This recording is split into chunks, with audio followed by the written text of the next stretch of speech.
Hi,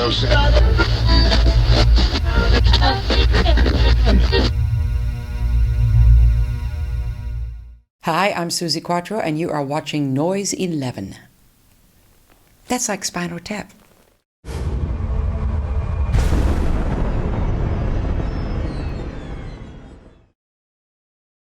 And we welcome Suzi Quatro to Noise 11. Great to have you here. Nice to be here. And what a story we've got to get through in the next 20 minutes or so. I mean, I'm going to cover off decades in the next... a lot. Yeah, because, you know, what a great career. And, you actually... And here's the new album in the spotlight. You're talking about, in the liner notes here, what a great life you've had. It's been an incredible life. Yeah. I do feel lucky that, first of all, that I can do the job I love and that I've been allowed, and allowed is the key word, to do it for so long. Mm. Yeah. 2014, it'll be 50 years as a professional. 50 years? Yeah. Wow. So that's my next kind of... That's going out and doing that 50-year anniversary It's incredible. tour. Yeah, I've got to do something to mark that. Yeah. Well, you'd be sort of following the Rolling Stones a lot around Exactly, 7. They're on to the 50th year next year as well. Yeah, too. there you go. Yeah. There you go. Incredible, isn't it? Yeah. What amazed me about this record is, A, it's the most Suzi Quatro sounding record I've heard in a long, long time. It is. Congratulations on that. But it's also, in a way, bookends to the first record because you're such an Elvis fan. And, we're talking about an Elvis song on here, Hard-Headed Woman. And we're also talking about a song that you've got on here, Singing with Angels, which is all about Elvis. It's dedicated to my hero. It's a true story, it's not made up for the press. I saw him at the age of 5.5 on TV, and I decided that I was going to be him. Easy as that. Yeah. I looked at him, and there was like, one of that little light bulb comes on, and I went, I'm going to be him. Mm-hmm. Gender didn't come into it.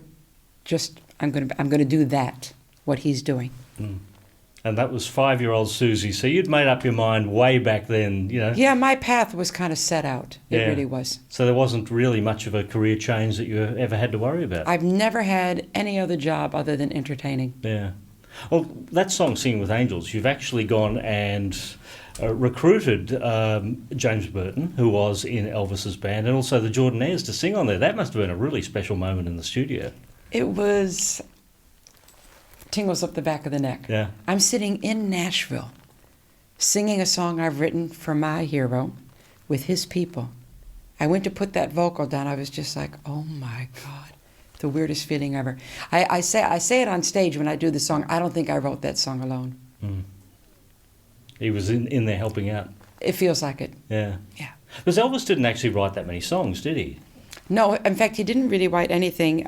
Colonel Tom Parker insisted that his name go on the songs. Mm. That was part of his deal, that they had to put Elvis's name on the song. Did you not know that? No. So a little bit sneaky, but there you go. Oh, well, I don't think much has changed in the music business in 50 or 60 years then. Going back into the studio and, putting this record down, after a 5-year break, but sort of getting back together with the old guy again. It kind of had a story. Yeah. In 2006, I released Back to the Drive. Mm. And that album, by accident, was a collection of songs I'd been writing for 15 years. Mm-hmm. It just ended up being an autobiographical album. I didn't plan it that way, and that it ended up that way. Mike was executive producer on that, which meant that he had listened to the tracks and the mixes, and he'd say, oh, do this or that. He kind of oversaw the project, although it was produced by Andy Scott from Sweet and Steve Grant. Then the next thing that happened after that was I wrote my book, which you've got a copy of there, Unzipped. Dun, dun, dun, dun, dun, dun. And so I've kind of like gone through my life on an album, gone through my life in a book. Mm-hmm. And then Mike Chapman said to me, now that you've done that, why don't we make an album together? Mm. And he said, I have exactly the vision, what it should be. He said, I want to take us back to square one. I said, that suits me. I said, I want to be in the studio with the band. He said, yes. It kind of feels like it's a rebirth, this album. Mm. Now that you know what I mean? Like, I've done all that looking at my life, and now this is right back to where I started. So it's I think the fans have been wanting to make this album for a long time. Yeah, because it was like, Rock Hard, 1982, that was the last album with Mike? Yeah. Last complete album. Was. I mean, you've done songs on and off. All the way through the years, but that was the last complete album that we did. And this one, as Mike says in the linear notes, he said, that there's a part of me in every female artist that's come along for the last 40 years. That's how he feels. And I think that is the impetus that he made this album with. Yeah. You know, he wanted me to give him control. Yeah. Now, which said tongue-in-cheek, because we work very much as a team, but he had to lead the way. He said, this I have to go this way, Suzi, you know. So did he envisage that he was going to go back to those early days and recreate what you two had created back in the early days, that Suzi Quatro sound? I think not recreating the sound, because that was 70s and that was a very particular sound. That will never be again. I think what he wanted to do was, as if if I was just starting right now in the business, this is the album I would make. That's what he wanted it to sound like. So it sounds completely up to date, but this is Suzi if she started right now. And I think we accomplished that. Yeah. Now, I listened to the album a few times before I went back and looked at the liner notes and looked at the credits, and there was a song on here, Strict Machine, that, you know, when I heard this record, I went, that's the Suzi Quatro song, that's the sound I remember Suzi Quatro. It's a signature riff, isn't it? Yeah. And then got surprised to find out it was a Goldfrapp song. I know. Yeah.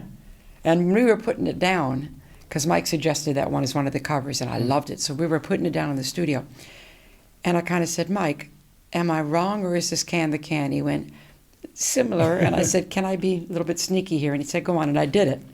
On the end actually put the Can the Can I actually put that in. in. He said, you know, Suzi, I think we can get away with that. I said, well, why can't we just say we get it? Yeah. We get what you did. Even if they didn't do it consciously. Yeah. Because I'm not saying they ripped anything off. Maybe that riff was in there, you know. It's certain, you know, there's nothing new in music anyway. But so I got away with it. But I guess music's always been derivative. You know, the Beatles came from, you know, Chuck Berry and, sure. you know, Little Richard. You know, you had your influences with Elvis. You know, to find out about people like Alison Goldfrapp being a big fan. And you must be finding out about a lot of new people these days that, you know, say, you know, when I was a kid, I used to listen to Suzi Quatro. It must be very honourable for It's you. amazing how many different kinds of acts cite me as an influence. Like White Stripes. I don't get it. Oasis. Yeah. I don't get it. Melissa Etheridge. I get it. Who else modern day? Maybe Goldfrapp. But it's people that you wouldn't associate. But what any good artist does, any good artist, is you'll watch somebody. You know, I could watch Barry Manilow as an artist and take something from his performance that I can then put through my performing gene, whatever that might be. So, I mean, I got influenced by, believe it or not, Billie Holiday. Would you believe it? No, I've never heard the Billie Holiday influence in the music. And I'll tell you what it is. Yeah. Billie Holiday had a way of hanging behind the beat when she sung, so that you almost got nervous that she wasn't going to catch up to the end. And I kind of have when I'm phrasing, I will go back a bit, almost like a saxophone player, back a bit behind the beat sometimes. So you'd never know it unless I told you. No. Who else did you listen to as a kid then?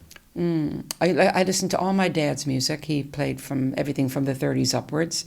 So I've got a huge range. I was very raised on classical music, a lot of country, a lot of jazz. I mean, my favorite bass player is Jameson from Motown. Can Heat, love Can Heat. A lot of different people, lyrically, Bob Dylan. I have a little bit of influence of everything, but basically I am boogie and rock and roll put together. Which are very American music artists that you've been talking about there, and then you pack up and you move to the UK. That must have been discovering a whole new culture for you when you arrived, because, you know, we're talking pre-internet, we're talking about no networks or anything back then. You know, what was happening out of the UK was completely different to what was happening in the US. How did you handle that? It was very strange when I got there. I was 21 years old. Left everybody. I just took my very heavy bass guitar, my little suitcase, and had my little dreams in my pocket. I got a contract. I thought everything was so tiny in England. That's what being American. Tiny little cars, tiny little roads, tiny little milk bottles. I had like 2 pounds in my pocket, and I ordered a cheese salad. And in America, you would get a cheese salad. In England, you got 3 pieces of lettuce, half a tomato sliced up, and a piece of cellophane wrapped cheese. Cheese salad? I never ever forgot that. Yeah. But, you know, I was saying to Suzi before the interview about her accent, the American accent. You know, you left when you were 21. You've been living 2/3 of your life in the UK, yet that Detroit accent is still there, like you left yesterday. Funny enough, when I did Happy Days, we were in the rehearsal room, on the set, rehearsing a scene. And the director actually said to me, could you come back to Detroit? I said, what do you mean? He said, you're sounding a little bit English. I said, I am not. I was really annoyed. So I think I made a conscious effort then not to lose it. I think you should never, ever lose your roots. That's all you have. You only have where you came from, to hold on to ground you. Happy Days was a great time for you, wasn't it? Fantastic. I felt like I'd been on that show my whole life. Yeah. 2 years? I didn't look like a guest. 3 years altogether. I didn't look like a guest. Everybody says that. I didn't feel like a guest. All of a sudden, Leather Tuscadero was part of the show, and it felt natural, didn't it? Yeah. And you got to be a bit musical on there? I always did like a song in every show, except for the one where I dressed up in the formal to go out with Ralph Muffin. I tried to be a lady. That was the one I didn't do any songs in. That was a pretty funny episode, turning up at the Cunningham house. Yeah, that was a difficult scene. Yeah? Why, there was a scene where I had to walk from the Cunningham front door to Marion without any dialogue, and I had to do this mood change by the time I got to her that I could say, I need to wear a formal and go to the dance. So I don't know what to do. That was the thing, what am I going to do? And I couldn't get the walk. I don't know why I couldn't get the walk. The director said, this isn't working, not even any lines. So I said, give me a second here. So I went out the door and thought for a minute, rang the doorbell, action, rang the doorbell, walked across, said my line. He said, cut, perfect. What did you do? And I said, I imitated Joan Jett imitating me. That's a true story. It's just like a Victor Victoria type But I thing. got it. Yeah. It's how she does me. Yeah. And that's what he needed to make, a little bit overdone. That's what he needed to make that scene work. Isn't that funny? Yeah. Yeah. It seemed like everybody in that show got on. I don't know what the facts were. Were you all great mates in that show? Yeah, we all got on great. Ronnie gave me a quote from my book. Henry gave me a quote from my book. Gary Marshall, the producer of the series, gave me a quote from my book. We're still in email contact. Still good. Yeah. Good people. They were. Henry Winkler, you were sort Great of guy. like the female version of Fonzie, weren't you? Yes. Leather Tuscadero. And when we met on the set, because the director, I went to read, and then the director said, come and meet Henry. And I had my leathers on, of course. They thought I dressed in the part. I didn't dress in the part. I dressed like me. And he said, Suzi, Henry, Henry, Suzi. And Henry, then being the Fonz, walked around and looked at my ass. So I walked around, looked at his. And the director said, yeah, that'll do it. Right. Now, you one of your quotes, the journey has been amazing, better than my wildest dreams. It That has. really sums up the life, doesn't it? Well, to still go out there and get that feeling every time, that sort of... I've never done a show, and I hope I never do, where I've gone through the motions. Every time I go out there, I do feel like I have to prove myself. It doesn't matter how good my last gig was. And maybe this is a good thing for an artist to have, to go out there, I think, oh, God, I hope I do good tonight. Not nervous, but God, I hope they like me, that kind of feeling. So I'm still smiling. And if I ever have to go through the motions and just smile because I'm supposed to, then I don't want to do it anymore. I love what I do. I'm an entertainer in my heart and in my soul. Yeah.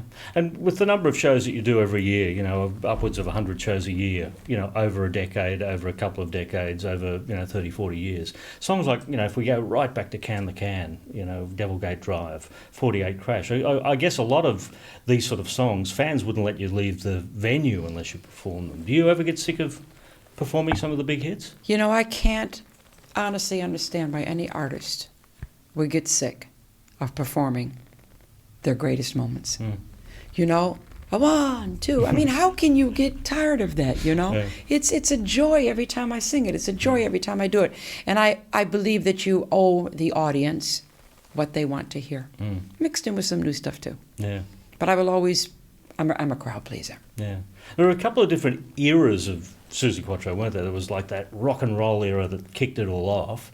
And then it sort of became a bit pop, in the Stumbling In, She's in Love with You days, The Race is On. There was a slightly different sound that came across. Slightly different sound. I think you can't keep making the same record over and over again. She's in Love with You, that was a really good one. That was a really good change. And we purposely did the 2 country stroke rock ballads. Can't Give Me Love, that was a purposeful direction change, just to give it a little bit different. I have that kind of twang to my voice anyway. And also Stumblin' In. So you should always be able to. I mean, like Aerosmith, I don't want to miss a thing. Every good rock and roll artist has a good ballad in them too. There's a really nice one on the new album, Spotlight. Nice ballad. Yeah. One of my favorites. Yeah. Well, I mean, it's nice to experiment with different sounds too. But I like to show all my colors. Let's put it that way. Do you actually have a favorite Suzi Quatro song? Not one, many. Yeah. Many different ones. I think probably Double Gate Drive, if you're talking about the singles of the old days, because it captured that genuine party atmosphere that you can't manufacture.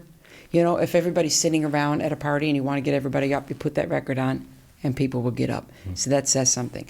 There's been like a couple favorites from each album, so it's kind of hard to pick out. And the other one I would say of the old stuff is Can't Give Me Love, because I love my vocal on that. Yeah. But I think on this album I'm doing some of my best singing ever. Yeah. So that's all the comments have been that. Yeah, a lot of depth. Mike said to me when we started to sing, I think Turn Into was the first vocal I did for this one. And he said, he stopped me in the studio. I thought, I'm doing it wrong. He said, Suzi, he said, I always loved your voice. He said, but now, I said, what? You're what? Gonna say it shit. He said, now it's got this depth of life to it, and I like it even more. So it's good that I can get older and get a better voice. Isn't that great? Instead of losing it. Yeah. Well, you obviously had a lot of fun in the studio recording this record. How much of it do you get to perform live? I'm doing 5 songs live, and I tried to pick the 5 that I thought slotted best into the set and represented the album. I'm doing A Girl Like Me, Spotlight, Hurt With You, Whatever Love Is, and the single Strict Machine. Yeah. Another quote from Suzi: I dumped all my baggage and felt free and at peace for the first time in my life. And you're talking about now. That was my 60th birthday in Detroit last year. I went to Detroit. A lot of people came, cost me a lot of money. I was told by my husband I was wasting my money. I said, no, I'm not. Just something I had to do. I think the fact that I could do it, and there were family and friends, and it was just, we just all bonded. I bonded with my sisters. I have a picture. If I paid 25,000 pounds for this party, and I probably paid even more than that, it was worth it because I have a photograph of my 10-year-old granddaughter standing in front of the house I was born in. Wow. Worth every penny. Yeah. Do you understand what I mean? Life goes on. It's fantastic. I just dumped everything. I don't know, I reconnected with little Suzi from Detroit. Well, little Suzi from Detroit in the early days used to hang out with Patty, Nancy and Arlene. You were known as Cradle. Yep. Did Cradle ever get together at family functions? I had the 3 girls come over in 1990, I think it was. 90. Yeah, it must have been about 1990. I was doing a TV show in England, and they gave me carte blanche. They said, you can do whatever you want. I said, I know what I want to do. So I flew them over, and we actually played and sang together like the old days. That was great. And I also flew Patty and Nancy to Berlin to play in front of 22,000 people. They sang for me. Yeah. But we haven't been together for a long time. Who knows if we ever will? I don't know. And your brother Michael? My brother Michael, probably one of the finest keyboard players in the world. A little bit crazy, but very talented. Yeah. And your dad performed till he was 89. Can you believe that? Yeah. 89. And people say to me, when am I going to stop? I guess that's the answer, isn't it? And he didn't want to stop. He stopped because he started to forget the chords to the songs. He was good. I got my entertainment gene from him. Yeah. I want to hear the story about how you broke Alice Cooper's nose. Well, we were on tour on the Welcome to My Nightmare tour. We were the special guests. We did 75, 80 shows together, so we were like, And before that, we had done like 15 of our own, and then we joined his tour, and then we continued 2 months after that, so we were nuts. Anyway, we were bored one day, and we all had these little dart guns, and we decided to have a dart gun fight, which is great. So the dart gun kind of spilled out of the room, went out into the corridor, and we were grabbing mattresses and pillows to hide behind. And so Alice had this big mattress. He thought he was safe, right? And I saw him peek out to see where I was. And Alice has got quite a big nose anyway. He peeked out to see where I was, and I went, boing! So broke his nose. And on stage that night, he had to wear one of my T-shirts, and he said it was out of respect. He always says to me, he says, the first thing I thought was ouch, and the second thing was good shot. Bless him. Australia is where you are at the moment, for people watching us anywhere in the world, but you've had a pretty good track record in this country, haven't you? I think more number ones than anywhere. Yeah, I think we sold the most until ABBA. Mm-hmm. We outsold the Beatles, and then the ABBA, which of course I think ABBA's ABBA, aren't they? You know? But yeah, great here. I mean, this is my 27th tour. Mm. Damn you, ABBA.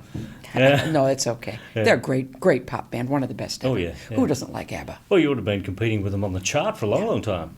Yeah. Oh, was it ever competitive? I don't think of competition. No. I think there's room for everybody. Yeah. There's only two kinds of music. It's either good or bad. Yeah. Yes, not country and western, as they tell us in the Blues Brothers movie. And you've sold something like 50 million records over the career. And still counting. Yeah. Do you have a collection of awards that... You know, I do. Yeah. Most of it's up in my ego room. Yeah. You know, is that what you call it, the ego room? Oh, it's very famous, my ego room. Yeah? Oh, yeah. Tell me about it. You got to go up 3 flights of stairs. You got to go down a long corridor. And you can bang yourself into all sorts of things that shouldn't be there. And there's a big, heavy door. And on the door it says, ego room, mind your head. And you go in, and it's probably as long as this room. There are videos, DVDs, records, stage suits, scrapbooks, pictures all over the place, on the walls, on the ceiling. You go in there and you do your ego. Wow. And then you come out. And you shut the door. That's the important thing. You shut the door. So it's like Suzi's own Graceland. Yeah, it is. And on the table there's This Is Your Life. When they did my This Is Your Life, which is so funny because sometimes I go in there to do things and I go in there and I think, oh my God. And I look around and I think, this is my life, my whole life. Yeah. When you did that show, were you surprised? Because they keep everything secret, don't they? Completely surprised. Yeah. I had no idea. No idea. I was kind of in a state of shock. It was great, though. Really great. Mm. And they give you a book at the end. They give you a book with lots of pictures in it, and it's a night to always remember. Yeah. Yeah. Well, it's been a pleasure to have you in here after 27 tours. I'm looking forward to a 28th and a 29th and a 30th. Absolutely. And if you're going to be following in Dad's footsteps, we'll probably see a 40th, 50th and 60th tour before you turn 89. I probably won't stop till I'm rolling onto the stage in a chair, rock and roll. You and B.B. King. There you go. Yeah. Oh, I love B.B. King. Yeah. Suzi Quatro joining us here at Noise 11.